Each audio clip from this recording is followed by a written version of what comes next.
Well, that's the first time I ever backed my car into my garage. I would advise you don't try this at home unless you also have an electric vehicle. If you have a vehicle with a combustion engine, the fumes, the carbon monoxide will fill up your house, and as Stan Laurel said, you may wake up dead.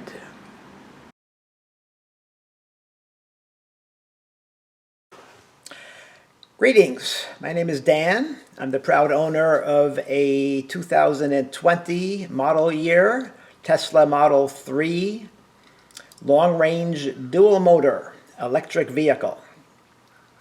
I've just picked it up.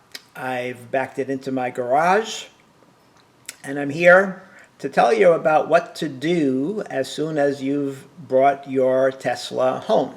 I've seen about a dozen videos on YouTube where people talk about what to know before you order your Tesla, how to order your Tesla, how to drive your Tesla, but I haven't seen any videos about what to do when you get home with your Tesla. I picked it up at the Orlando Tesla dealership. While I was there, I adjusted the seats, I adjusted the mirrors.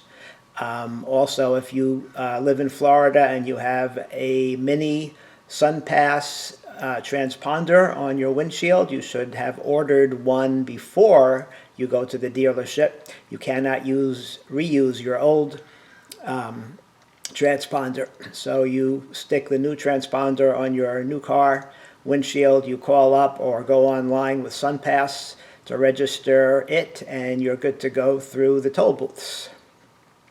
I paid about $48,000 for the car. That includes the taxes and the fees and the trade-in on my 2007 Toyota Camry.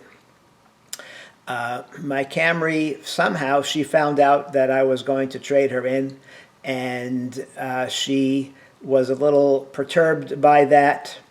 And a couple weeks after I placed my order for my new car, she decided to destroy her alternator.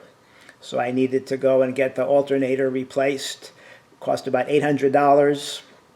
Kind of ironic that part of the electrical system on my previous car went before I bought my new car. So she was a little upset with my decision to trade her in, and I'm pretty sure I heard her laughing after I brought her back from the alternator replacement.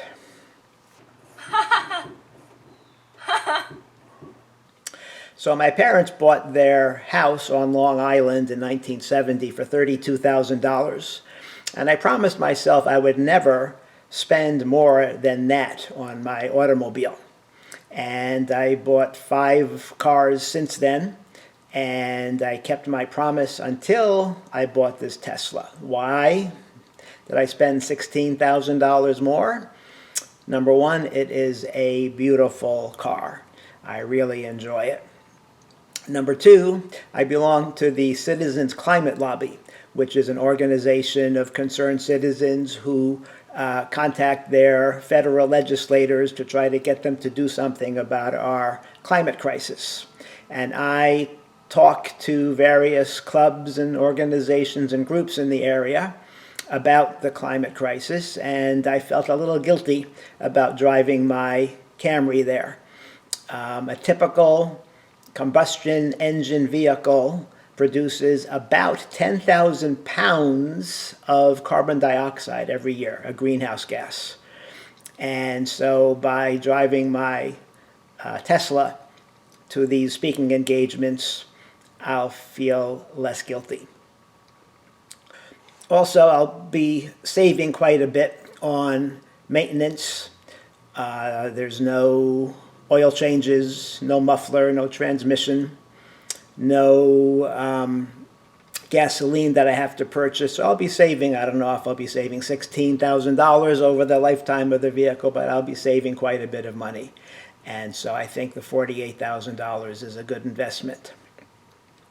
My original intention when I got home was to first put a ceramic coat on the beautiful exterior finish of the car. I checked with the staff at the Orlando dealership, and they said I should wait about a month for the paint to cure before I do that. It's really important, particularly in Florida, where 2 times a year we have swarms of love bugs. If you don't know what a love bug is, love bugs fly united. And I don't mean that they fly on a national airline, I mean they actually fly united, if you get my drift.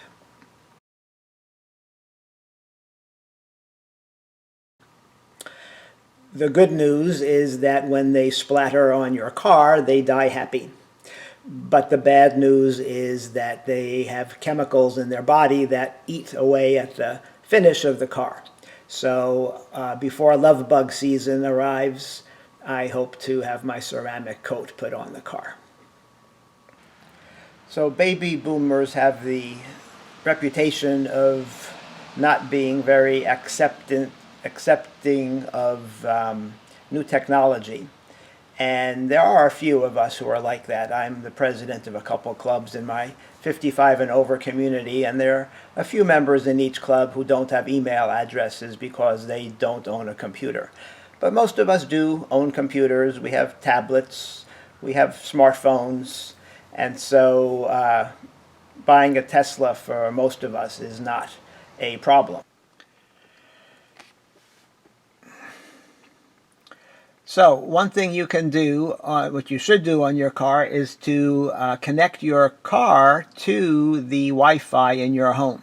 Teslas continually get updates from Tesla. You basically have a new car every time the software is updated, and by connecting to your home's Wi-Fi, it's a more efficient process. So the upper right corner of the screen has a little icon for Wi-Fi, and you tap on that and it'll search for the Wi-Fi in your house, and you give it your password and you are connected. You can press the T on the top of the screen, and there's a screen that now says name your vehicle, and you can tap on name your vehicle, and we can name our vehicles whatever we want.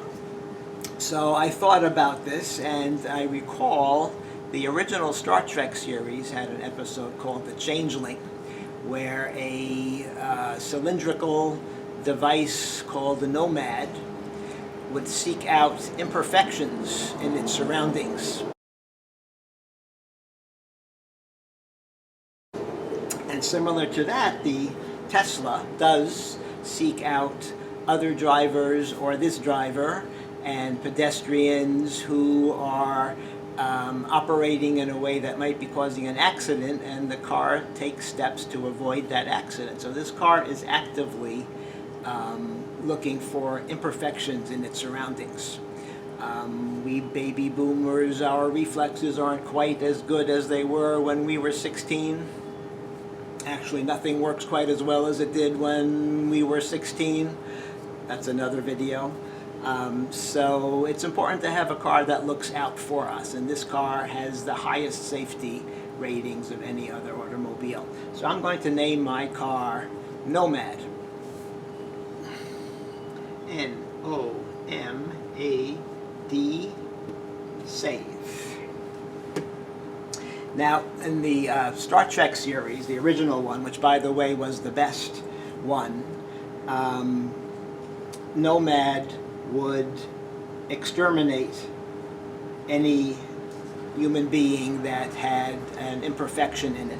As far as I know, the Tesla does not do that yet. It's possibly in an upcoming upgrade, it may decide to actually do that too, but probably not.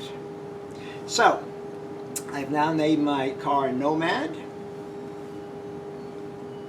and it says so on the app also. Next thing we can do is we can save radio stations in the favorites category. So we press the little music symbol, and we press favorites. No, we press stations actually. We're in radio and stations, and we're going to look for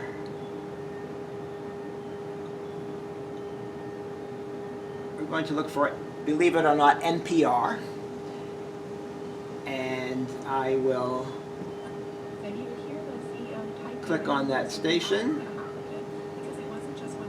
and the star up above, favorites, and it's there. Good.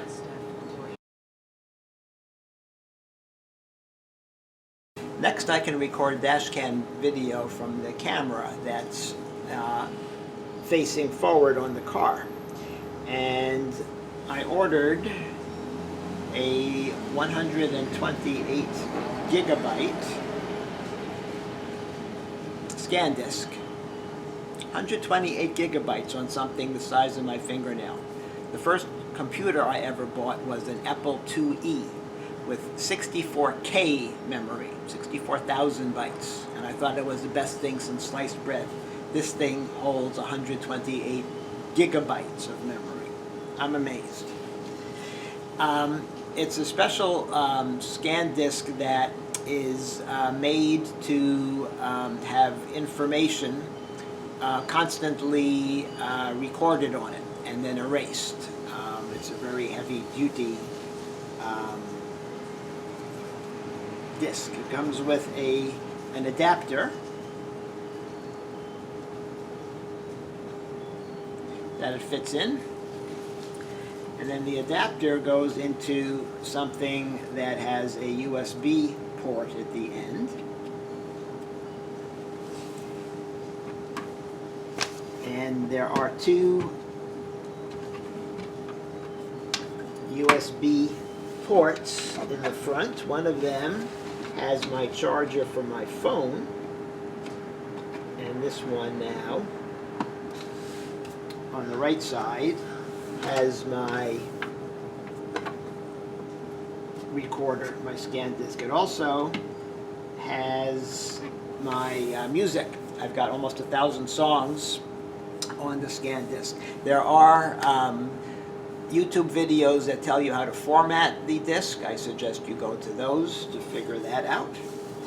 And then there's an icon on the top that has a little rectangle, little circle in it that signifies the dash cam, and if you press it, the red light goes on, which means it is now recording onto that scan disk. Before removing the scan disk, you should press it until the red light goes off, because otherwise you're removing it as it's recording, and that can cause some damage.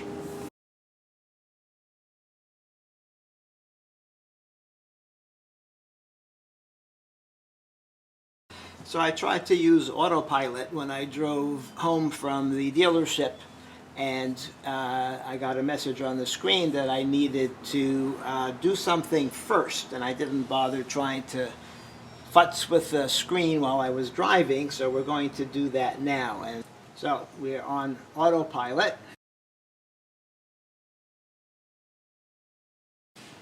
It says cruise follow distance. We'll set it for 5 to start with. We'll try the auto steer beta function. Speed limit warning, just display, I don't want it to chime. Speed limit offset.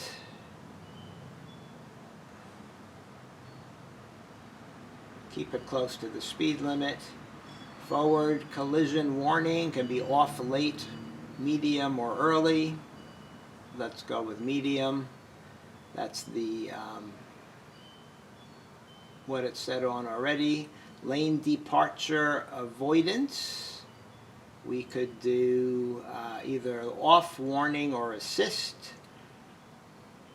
Let's do assist.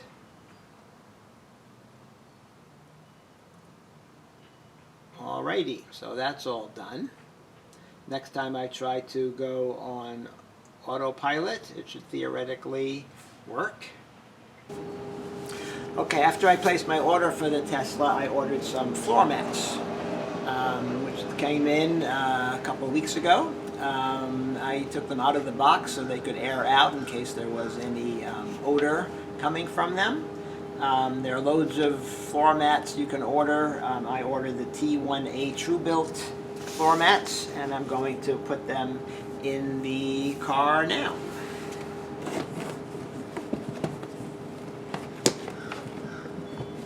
Okay. The wider part goes closer to the seat, the thinner part goes up. That makes sense. Passenger compartment.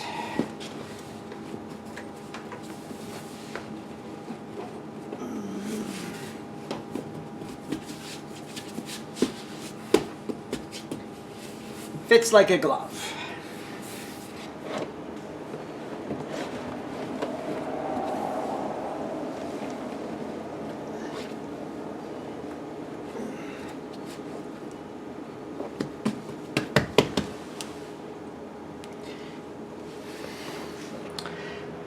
Now you might notice a ping pong ball on my car.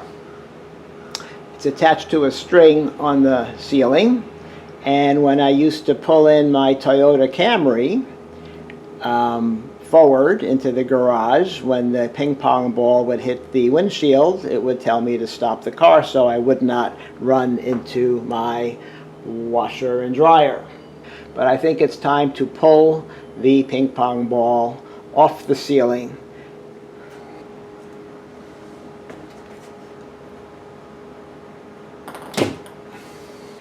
So next I want to replace the items that I took out from the glove box of my Toyota and place them into the glove box of the Tesla. A couple things I don't need anymore. Number one, I have a container for CDs to play music. I don't need that anymore. This came from the American Academy of Optometry. I am a retired optometrist, so it's completely appropriate that I have a 2020 Tesla. I have a flashlight and batteries. I keep the batteries separate because if they're in the flashlight, they may leak and destroy the flashlight. Yes, I could use my phone flashlight, but it uses an awful lot of electricity, a lot of power, so I keep a separate battery. In my glove compartment, pen and pencil. Why I have two tire gauges is a great question. I don't know. This came out of my Camry. It's an American Express emergency car repair kit, a book about exhaust and transmission and starter cranks. I don't think that is necessary anymore either. And then there's a pad and my spare pair of eyeglasses. So I will put those into my glove box.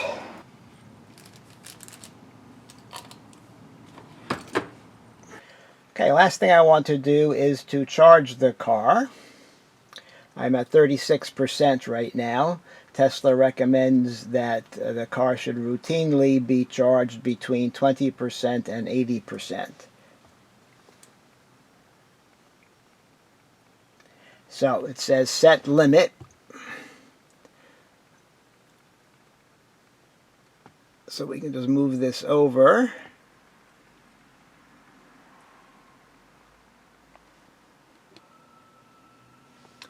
Open charge port.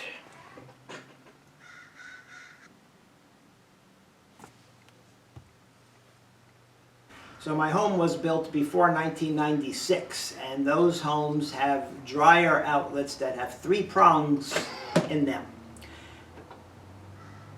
And before I got my car, after I ordered it, I ordered a NEMA 1030 adapter, which allows me to plug into my dryer outlet, and I am able to get 22 miles an hour charging that way. And so overnight I should be fine.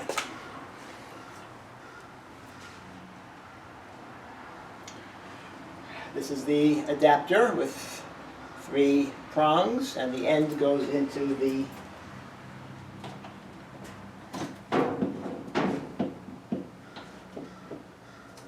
Tesla end over here.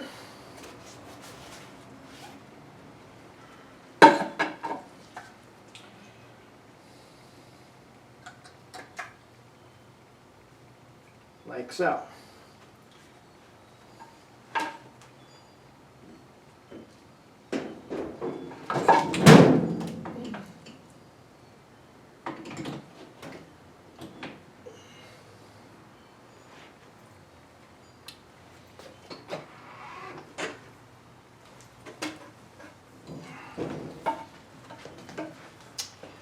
And it's the first time I've ever doing this.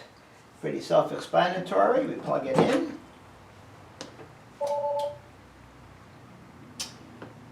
And it's glowing green, which means that it is charging. So thank you for watching my video. There's a referral code in the comments section after the video that you can use if you want to order and be the proud owner of a Tesla. It gives you 1,000 free miles when you charge. The way it works is if you order either at home on your computer or if you order it at a dealer where you in fact use an Apple iMac to order your Tesla, you type in the referral code into the URL box and it takes you to a Tesla order page. You get 1,000 free miles, and apparently I get something from Tesla also if you use my code. So it's a win-win situation. Thanks for watching.